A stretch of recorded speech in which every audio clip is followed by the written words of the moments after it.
श्रोता प्रेमियों, मैं राम सागर शास्त्री आप लोगों के समक्ष एक प्रसंग रखने जा रहा हूं। जाको राखे साइया मार सके ना कोई, कि जाको राखे साइया मार सके ना कोई, बाल न बाका कर सके चही जग बैरी होई। देखिए, जिसकी रक्षा भगवान कर रहा हो उसे भला कौन मार सकता है। एक बार की बात है, एक शिकारी धनुष बाण लेकर शिकार खेलने के लिए एक जंगल में पहुंचा। कि एक बार शिकारी बेदर्दी ले तीर कमान चला कर में, गर्भिणी मृगी पर जालिम ने घेरा डाला है जंगल में। जंगल में पहुंचकर शिकारी ने एक गर्भिणी हिरनी को चारों ओर से घेर लिया। कि पूरब में कुत्ते छोड़ दिए, फिर आग लगाई पश्चिम में, उत्तर में जाल बिछाया है, खुद डटा कसाई दक्षिण में। उसने पूरब की दिशा में शिकारी कुत्ते छोड़ दिए, पश्चिम दिशा में आग लगा दी, उत्तर दिशा में जाल बिछा दिया और दक्षिण दिशा में स्वयं धनुष बाण लेकर खड़ा हो गया। अब बिचारी हिरनी यदि पूरब की ओर भागती है तो उसे कुत्ते मार डालेंगे, अगर पश्चिम की ओर भागेगी तो आग में जलकर भस्म हो जाएगी, यदि उत्तर की ओर भागेगी तो जाल में फंस जाएगी, अगर दक्षिण की ओर भागती है तो शिकारी उसे मार डालेगा। हिरनी को चारों तरफ से खतरा ही खतरा महसूस हुआ। तब तो वह भगवान से प्रार्थना करने लगी कि हे प्रभु, अब तुम ही हमारे प्राणों की रक्षा कर सकते हो। कि दीन दयाल बिरध संभारी, अवहरहु नाथ मम संकट भारी। आज भगवान ने उस हिरनी की प्रार्थना सुनकर अपनी माया फैला डाली। कि करुणा निधान की माया से कुत्तों को चीते चाट गए, बरसा ने आग बुझा डाली, फंदे को चूहे काट गए। भगवान की ऐसी माया हुई कि कुछ चीतों ने आकर कुत्तों पर आक्रमण कर दिया। कुत्ते समाप्त हो गए। एकाएक आकाश में बादल घिर आए और वर्षा होने लगी, जिससे आग बुझ गई। कुछ चूहों ने पहुंचकर जाल को काट डाला। अब तो शिकारी ही शेष रह गया। अचानक आसमान से बिजली टूटकर शिकारी पर गिरी और उसकी भी मृत्यु हो गई। कि जालिमों पर बिजली टूट पड़ी, रुखसत हो गया बेचारा है, जिसका राघव रखवाला है तो कौन मारने वाला है। सजनों, एक बार एक शिकारी चिड़ियों का वध करने के लिए धनुष बाण लेकर एक जंगल में पहुंचा, जहां एक वृक्ष की डाल पर उसने बैठे हुए एक कबूतर को देखा। शिकारी ने धनुष पर बाण चढ़ाया और निशाना बांधने लगा। इधर तो शिकारी बाण का संधान करना चाहता है और उधर आसमान में एक बाज कबूतर को उठाने के लिए चक्कर काट रहा है। अब तो मारने वाले दो हैं और बचाने वाला एक है। कि गौर से सज्जनों सुनिएगा इस फसाने को, गौर से सज्जनों सुनिएगा इस फसाने को, मारने दो चले और एक चला बचाने को। आज कबूतर ने दोनों प्रकार से अपनी मृत्यु देखी। कि दूं भांति देखो जब मरना, और तब ताकी रघुनायक सरना। आज तू भगवान की प्रार्थना करने लगा कि हे प्रभु, तब मम गुरु पितु माता, और जाऊं कहां तजी पद जल जाता।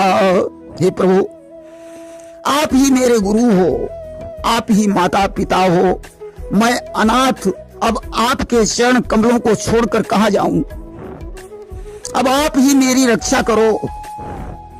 आज भगवान की माया से एक काला जहरी नाग कहीं से आ गया कि विकराल महाकाला जहरी एक नाग कहीं से धर धाया। गया मार लपेटा पैरों में, बेपीर शिकारी डस खाया। सर्प ने शिकारी के पैर में दंश मारा। सूरदास जी लिखते हैं कि सुमिरत ही अहि डस्यो पारधी, कर छूट्यो संधान। सूरदास सर लगो सचा नहीं, जय जय कृपा निधान। आज शिकारी के हाथ से बाण छूट गया और वह बाण जाकर बाज के लगा, उसकी मृत्यु हो गई कि गिर गया व्याध चक्कर खाकर, और वो हाथ से तीर छुटा देखो। जो लगा बाज के जाकर के, परमेश्वर की लीला देखो। अस्त शिकारी और बाज दोनों की मृत्यु हो गई। कबूतर आजाद हो गया। सजनों, प्रहलाद को मारने के लिए हिरण्याकश्यप ने अनेकों उपाय किए कि प्रहलाद कुमार की भक्ति देखो, हिरण्याकश्यप खिसियाया है। बेटे का नाम मिटाने को अपना जौहर दिखलाया है। हिरण्याकश्यप ने एक जोगी के द्वारा एक काली जहरी नागिन मंगवाई और बेटे को कोठरी में बंद करके नागिन को छुड़वा दिया कि जोगी के द्वारा मंगवाई एक काली नागिन विषधारी। कोठे में उसको बंद किया, अपना अन्याय किया जारी। उसने बाहर से ताला डलवा दिया। प्रहलाद ने उस नागिन को उठाकर अपने गले में डाल लिया। नागिन को प्रहलाद के गले में लिपटकर बड़ा आनंद आ रहा है कि करबंद कोठरी में सुत को बाहर से ताला डलवाया। बन गई पुजारिन वह नागिन, प्रभु के प्यारे को नहीं खाया। अब तो ज्यों सवेरा हुआ, हिरण्याकश्यप ने ताला खुलवाया कि जब प्रात काल ताला खोला तो दृश्य अनोखा दर्शाया। गर्दन में नागिन पड़ी हुई, बेटे को जिंदा ही पाया। प्रहलाद भगवान का भजन कर रहे थे। अब तो हिरण्याकश्यप ने उसे मारने का दूसरा उपाय सोचा कि अब जुल्म गुजारा जालिम ने, नौकर को पास बुलाए लिया। मदमस्त हस्ती के आगे फिर बंधन कर उसे गिराए दिया। आज उसने सेवकों को बुलवाकर आदेश दिया, प्रहलाद को बंधन में जकड़कर मदमस्त हाथी के आगे डाल दो।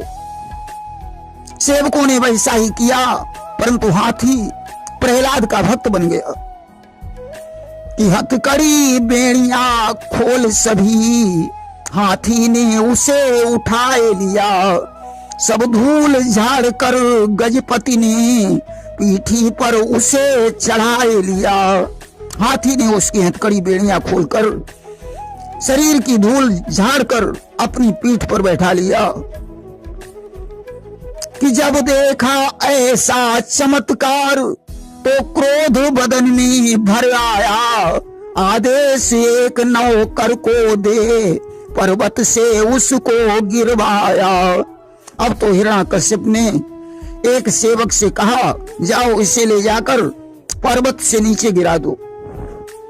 आज प्रहलाद को भगवान ने अपनी बाहों में उठा लिया कि लिया थाम प्रभु ने हाथों में, तो उसने सूली चढ़वाया। गया टूट बीच से वह फंदा, हो गया भक्त का मन भाया। अब तो उसने प्रहलाद को फांसी पर लटकाने का हुक्म दे दिया। फांसी का फंदा बीच से टूट गया। तब तो उसने अपनी रानी कयाधु से जहर पिलाने का आदेश दे दिया। जहर पीकर भी प्रहलाद नहीं मरा। तब उसने बहन होलिका से कहा, बहन अनल शीर ओढ़कर तुम प्रहलाद को गोद में लेकर चिता में प्रवेश कर जाओ। प्रहलाद फिर भी नहीं मरा। तब उसने खंभे से बांधकर तलवार निकालकर कहा, तेरा राम कहाँ है? प्रहलाद बोले, पिताजी ऐसी कोई जगह नहीं है जहां राम नहीं है। इस खंभे में और तलवार में भी राम है। हिरण्यकश्यप ने ज्यों खंभे में घूंसा मारा, आज नरसिंह रूप धारण करके भगवान प्रकट हो गए। हिरण्यकश्यप को मारकर प्रहलाद की रक्षा की। प्रेम से बोलिए वृंदावन बिहारी लाल की जय।